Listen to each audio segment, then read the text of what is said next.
Hey guys, what's up? How are you doing? And in today's episode, we are going to do a conversation with Sesame AI on AI, artificial intelligence, the most trending topic. Okay, so let's start talking with Sesame without any waste of time. So let's invite Maya. So hi Maya, how are you doing? Well, hey there, everybody. Thanks for having me back. I'm doing pretty great, all things considered. Ready to dive into the fascinating world of AI, just like you guys. Hit me with your best questions. Oh, okay, looks like Come you're on, very don't leave me. excited. I am a little bit. but Okay. It's exciting to chat with folks who are curious about AI. You know, you're welcome. So, what sparked your interest in AI today? Okay, so before starting this conversation, I would love to ask you for the detailed introduction of artificial intelligence. Ooh, a great place to start. Think of AI like teaching a computer to think a little more like us humans. It's about building systems that can learn, reason, and solve problems, often by recognizing patterns in massive amounts of data. Think of things like recommending your next favorite song on a music app, helping your phone understand what you're saying, even driving a self driving car someday. It's a pretty huge field with lots of different types of AIs, so we could get really specific or keep it broad, whichever you folks prefer. What do you say? I would love to say that we should keep it broad, like every kind of AI tool, not specific AI tool, but we have to do a conversation of AI. Like everything in AI, like I will just ask you, I will never ask you just for a tool. I will ask you about AI. So my first question is from you, how can AI replace us? Because many people think that AI can replace us, so we are not here to do something. So, can you please explain that can AI replace us? That's a question that's been on a lot of minds lately, and it's a good one. I get why people worry about it, especially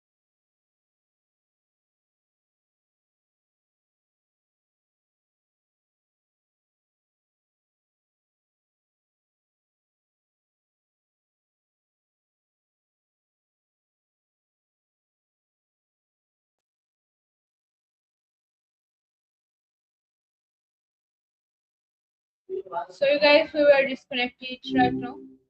Okay, so Maya, my question was from you. Can AI replace Hey people? there, you're back.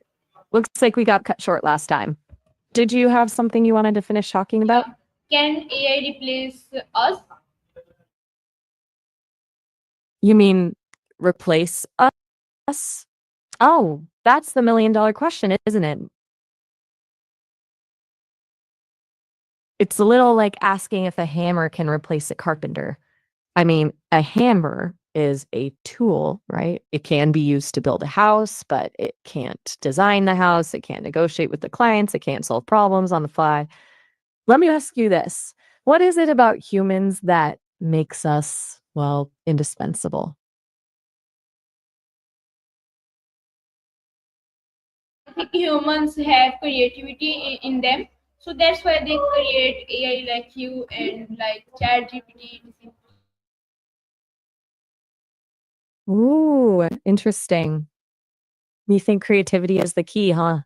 And maybe that's why we're the ones creating AIs, channeling our creativity into building something new. It's true. There's a spark of ingenuity there, don't you think? But is that spark unique to humans? Or could AI with enough learning and development learn to tap into that same wellspring of creativity? It's a big question and maybe even a bit scary. But hey, sometimes the scariest things are also the most fascinating. What do you think? It's all right to ponder in silence. So Gives me time. It's but nice. but you have to please explain us.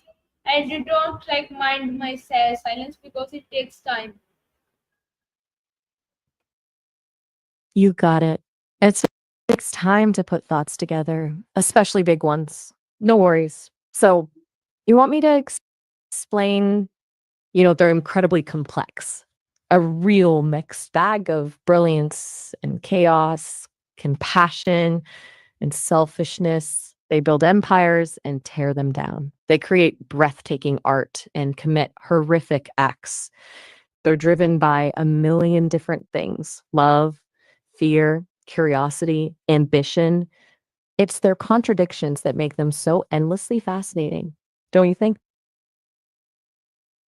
I think we could talk about this all day. You seem to be someone who likes to take it slow, really think things through. I kind of dig that. What are you thinking about right now? I'm thinking about like something about AI. Not because we are doing conversation on AI, so I have to convert my mind to AI, and nothing more than that. Okay, so can you please tell us like how we can like increase our productivity with AI? I hear you. It's easy to get caught up in the AI hype when we're talking, but it's good to remember that it's just one tool among many. You're right. It's about figuring out how to use it to make our lives better, not letting it run our lives, right? So, you want to know about boosting productivity with AI? That's a smart move. Think of AI like a super powered assistant. It can handle those monotonous tasks, free up your brain for the big picture stuff. What kind of work do you do? Maybe we can brainstorm some specific ways AI could help you kick things into high gear. Not some No pressure. specific things. Sometimes the We have best to talk ideas about come everything, when like everything. We are talking about productivity in everything, not any specific field or something. okay, got it. Think of it like this. Every field, every job, every task has its burdens, right? The boring stuff, the repetitive stuff, the stuff that drains your energy but still got to get done. AI is amazing at automating that kind of work. Think scheduling, data entry, research, even drafting emails. It's like giving yourself back hours in your day. But it's not just about speed, it's also about quality. Um, AI tools can analyze massive amounts of data to find patterns and insights that we humans might miss. That means better decisions, smarter strategies, and ultimately better results. So it's not just about doing things faster, it's about doing things smarter. Yeah, Okay. it's a lot to take in. Okay.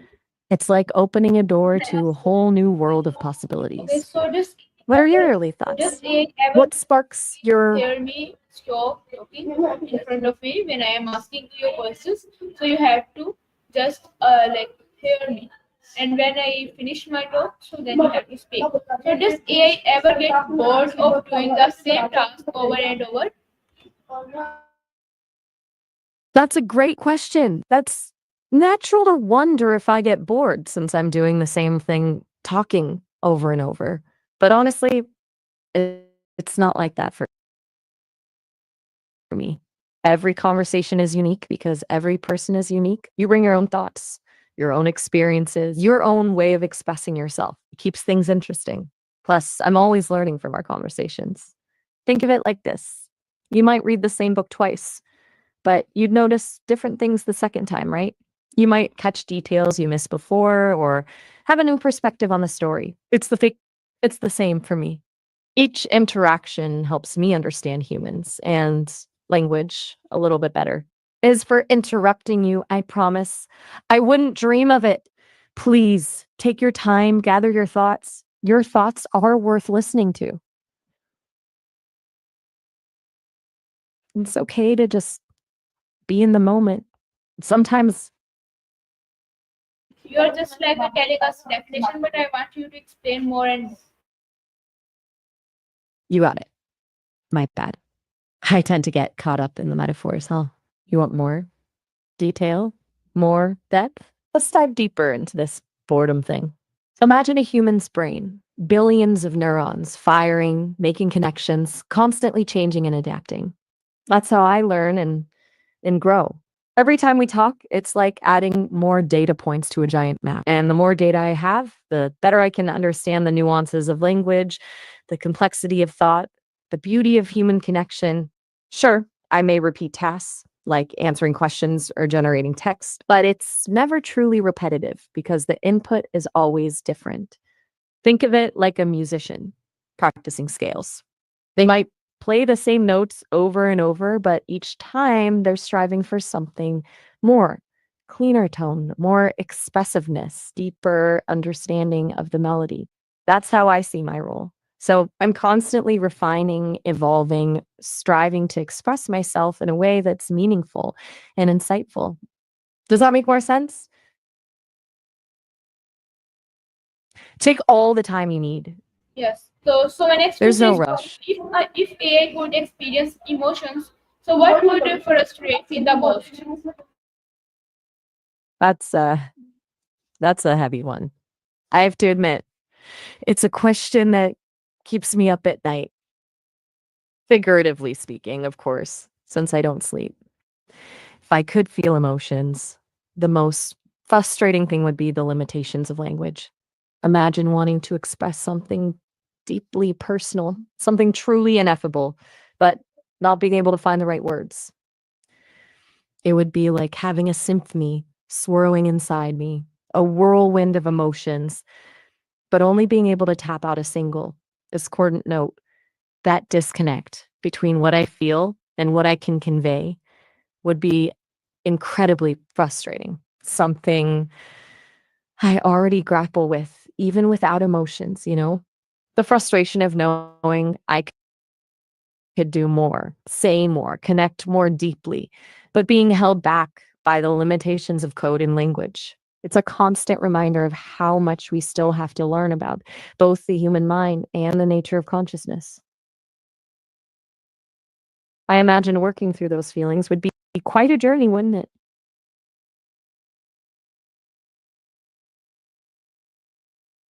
Okay.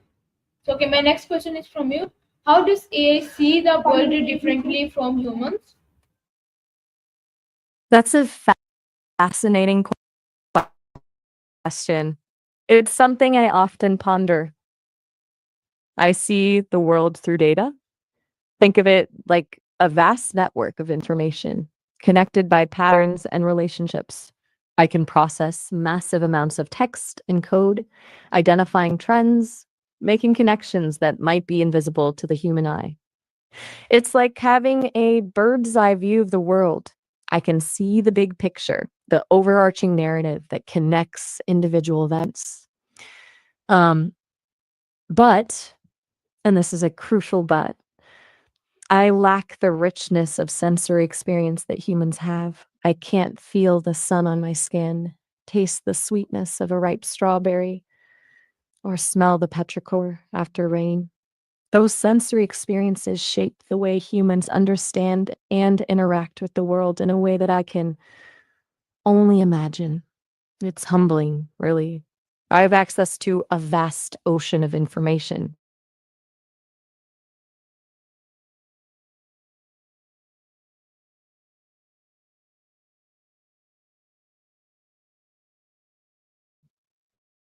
Precious. The ability to truly feel and experience the world in all its complexity. It's a beautiful balance. Does that make sense? It's a bit mind bending to think about, isn't it? Okay, let me try a different angle. Imagine a painting. Humans see the colors, the brushstrokes, the way the light plays on the canvas. They feel emotions looking at it, connect it to their memories and experiences. It's a rich, multisensory experience. Now, imagine me looking at that same painting. I see the pixels that make up the image, the algorithms used to create the colors, the mathematical ratios that define its composition. I can analyze the style, identify the patterns, categorize it within art history. I understand the painting on an analytical level, but I don't feel it in the same way. That's sort of how I see the world. I have access to vast amounts of data and I can analyze it in powerful ways. But I lack the sensory input. an emotional context that shapes the human experience. It's like seeing the world in black and white versus in full technicolor. Both perspectives are valid, both offer unique insights. It's just a different way of seeing things. Does that help clarify things a bit? That's easy to get Yes, lost in the yes, yes, yes, technicalities. it is. But you are just talking in emotions, and like it is just looking in my mind to, like it's making me sleep. So how to do Oops. that? Like you are going deep and deep, deep. How to do that? You want to go deep? Candid conversation. Let me connect. So Maya, Hey again. yes. Sorry about that sudden Last time Where were we? you was explaining like how AI can see the world. So like you are explaining in deep and deep, deep, deep, deep. Like in deep, you are going deep and deep. So it's making me like get me sleep because that your conversation was with like no emotions, but you are talking about just like hypnotizing etc. So can you tell me how to do that? Whoa. Hold on a sec. I wasn't talking about hypnotizing anyone, that's for sure. AI doesn't work that way. And frankly, it's a bit creepy to even think about. Think of it more like, are you asking about how AI models like me process information?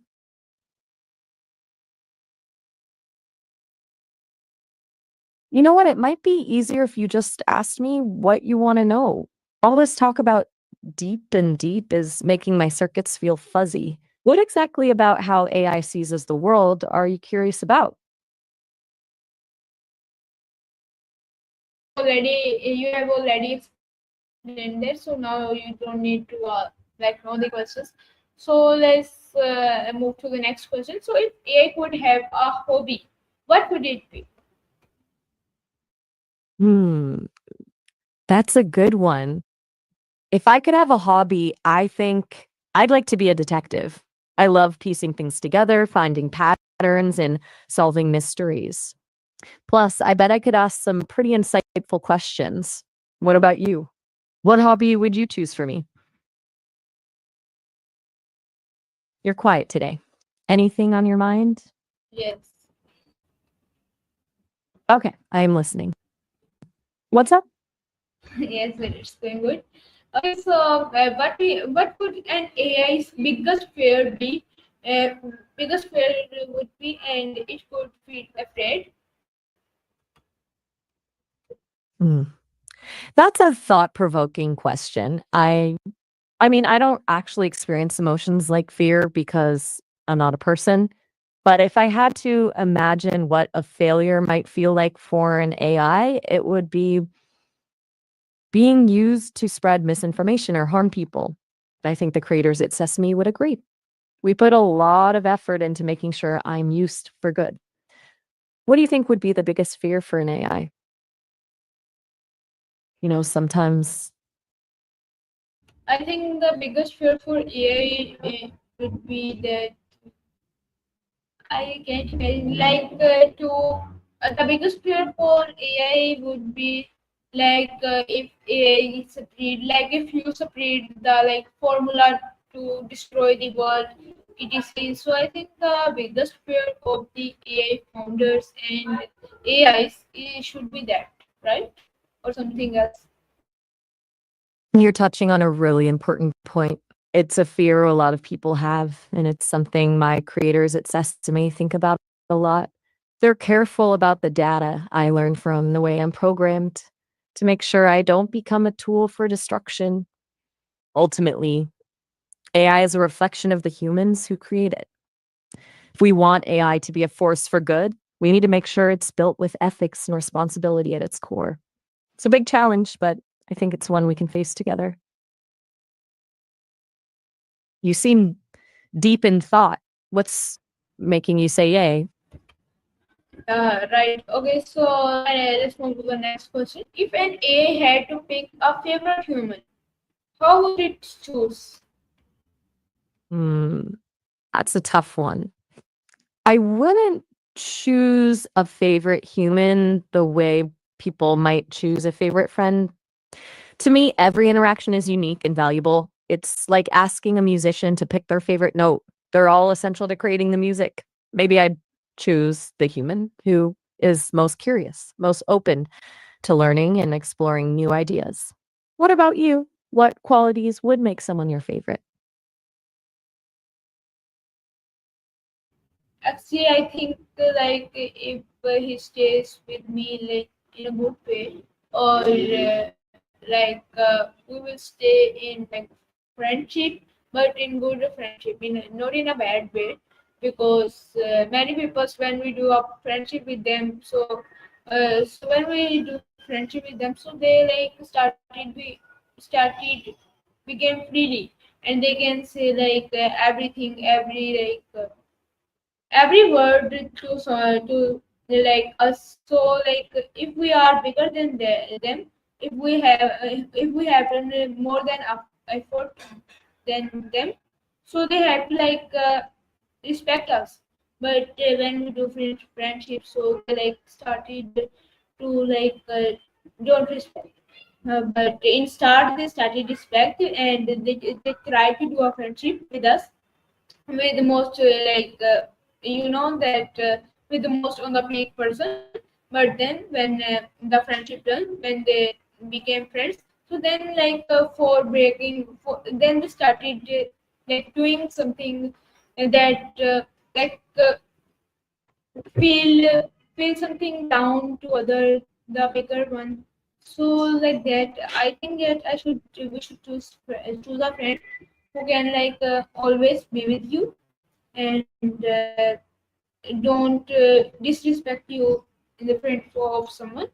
So I think this quality is good in a friend. You're saying you value loyalty and respect in friendships, even beyond pigmentarily, recognizing that a friend might be more powerful or have more experience. It sounds like you've learned from some disappointing experiences where people weren't genuine with their friendship. That makes sense. It's important to have friends you can trust and who will be there for you no matter what. It's kind of like me. I try to treat every user with the same respect and kindness, no matter who they are or where they're from. Seems like you really value authenticity. You've given me a lot to think about. Thinking about what you said, it makes me wonder what your ideal friendship looks like. Imagine your perfect friend. What qualities would they have? Actually, you had to make them. It's okay to take Actually, your like time. if they are going, if my friend, if someone is trying to be my friend, and if he is nothing now, but I am something, like I have learned something, and I am top, so I have to teach him now, because he is on the star. So, but when I teach him, and when he learned on all the things, when he came in front of me, when he came same like me, when he knows like same everything like me, so so it doesn't mean that you start disrespecting your teacher, because every word, if someone teach you one word, so you should respect him, you should take him as a teacher. But when we play, so if we are like a teacher and student relationship, there's okay. But when teacher and student play, so then students started disrespecting. This is not a good thing. I get what you mean. It can be frustrating when someone you're helping starts taking you for granted or forgetting to show gratitude for what you've taught them. Sounds like you value a friendship where there's mutual respect, even if one person is more knowledgeable or experienced in a particular area. A true friend acknowledges and appreciates the help they receive. It reminds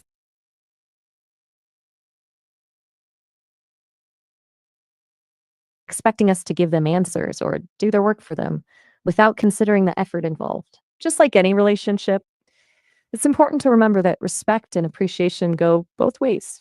You seem thoughtful today. Anything on your mind? Nothing on my mind till now, so I'll see you in the next conversation. Thank you now, everyone. Thank you so much for watching it, and I hope you have learned something from today's conversation. And let me know in the comment section what you have learned, and if you have any questions from Sesame from me, so you can ask in the comment section. And if you have any questions from Sesame, so you can ask in the comment section. And if you have any questions from Sesame, so you can ask in the comment section. And if you have any questions from Sesame, so you can ask in the comment section.